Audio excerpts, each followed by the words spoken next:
Tere! Minu nimi on Kätlin Heinleht ja kohe te näete minu koostatud juhendit, mis on mõeldud neile, kes soovivad kasutama hakata küsitluskeskkonda Google Forms. Vajalik eeltöö. Kõigepealt te peate omama gmail.com lõpuga kontot ja te peate sinna sisse logima. Kui need 2 sammu on tehtud, saate minna veebiaadressile try.google.com. Avanenud vaates näete üleval vasakul pool punast nuppu kirjaga New. Te klikkate sellele hiirega, avaneb menüü, sealt kõige viimasest valikust klikkate More ja seejärel Google Forms. Siis avaneb teile tühi Google Formsi leht, kuhu te hakkate sisu sisestama. Kõigepealt tähed A ja B. Sinna te saate panna vormile nime ja kirjutada kirjelduse, ehk siis sissejuhatuse, kuhu saab kirja panna kõik, mida vastaja peaks teadma. C tähistab välja, kuhu saab kirja panna küsimuse. Allpool paremal on nupud D, E ja F, millega te saate siis küsimust dubleerida, kui enamus küsimuse sisust kordub. E tähistab prügikasti ikooni, millega te saate küsimuse kustutada.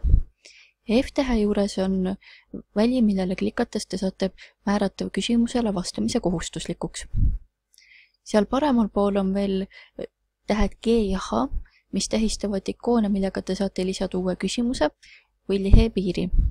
Lehepiiri on vajalik sisestada, kui te ei soovi, et kõik küsimused paikneksid vastajale ühel lehel. Sealt on võimalik lisada ka videot ja pilti. Küsimuste tüübid. Küsimuste tüübid on jaotatud 4 plokki. Kõigepealt esimesed, mis on tekstivastuste jaoks. Valida tuleb siis selle järgi, kas vastaja peaks vastama lühikeselt või pikalt ja selle järgi kuvatakse talle siis suur või väike tekstikast. Järgmine plokk tähistab neid küsimusi, kus vastaja peab valima etteantud vastustest.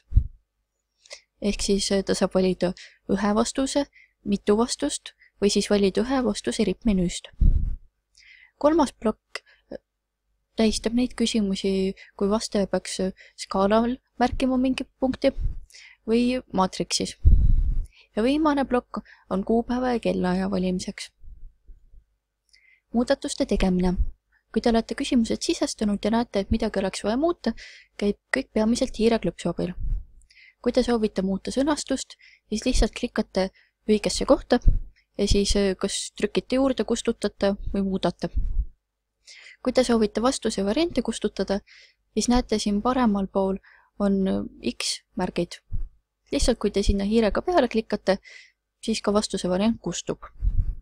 Kui te soovite küsimuste järjestust muuta, siis lihtsalt võtate soovitud küsimusest hiirega kinni ja lohistate te soovitud kohta.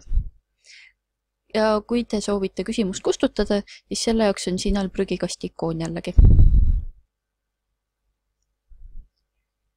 Ja kui teil on kõik küsimused sisestatud, siis on veel võimalik mõningaid seadistusi teha. A-tähe juures saate muuta küsimustiku kujundust. Ehk siis kui te tahate, et see ei oleks liilat värvi, oleks mõni teine värv või seal oleks mõni teemakohasem pilt taustaks, siis saate seda teha A-tähe juurest. B-täht tähistab silmaikooni, millega te näete vastaja vaadet. C-tähe juurest saate muuta seadistusi, näiteks tagasisidet anda, kas vastaja näeb teiste vastuseid, kas teda tänatakse ja nii edasi. D-tähe juurest saate näha võimalusi, kuidas küsimustikku edastada ja E-variant annab võimaluse koostööd teha. Et näiteks, kui te soovite kellegiga koos küsimustikku koostada või näha hiljem vastuseid, siis näete siit lingi juurest A-täht annab teile lingi, millega te saate edastada. Siis on veel siin sotsiaalmeedia lingid ja kindlasti te peaksite ära muutma ka ligipääsuõigused. Ehk siis, kas te annate õiguse vaadata teistel või siis ka muudatusi teha. Ja ükskõik, mida te siin teete, te peaksite kindlasti kõik need muudatused salvestama. Nii, kui te teate, et enam-vähem kõik vastused peaks olema olemas, siis te saate siit ülevalt küsimuste nupu kõrvalt klikata Responsis. Aga enne jällegi te peate sisse logima Gmaili kontoga kindlasti, minema try.google.com aadressile ja otsima õige vormi ja selle avama. ja seejärel ikkagi responsis. Siin see number 2 tähistab, et on olemas 2 vastust. A-täht ehk siis kõik see, mis jääb siia lehele ülevalt alla kerides, on statistika. Statistika joonistab siis graafiliselt välja tulemused olenevalt küsimuse tüübist, mis te olete sinna pannud. Lisaks sellele on võimalik kõik küsimused alla laadida Excelina, et neid siis hiljem töödelda või jagada või mis iganes, kui teil on mugavam Excelit kasutada. Ja C tähistab siis seda nupukest, millega saab küsimustikule vastamise peatada.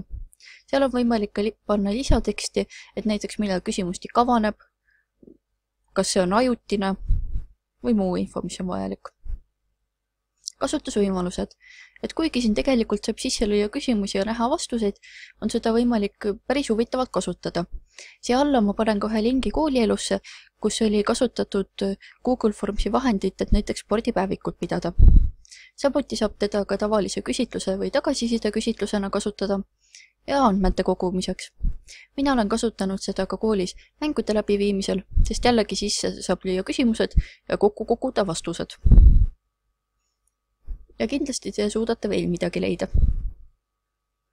Aga aitäh kõigile, kes seda esitlust kuulasid ja ma soovin teile kõigile toredat kasutamist.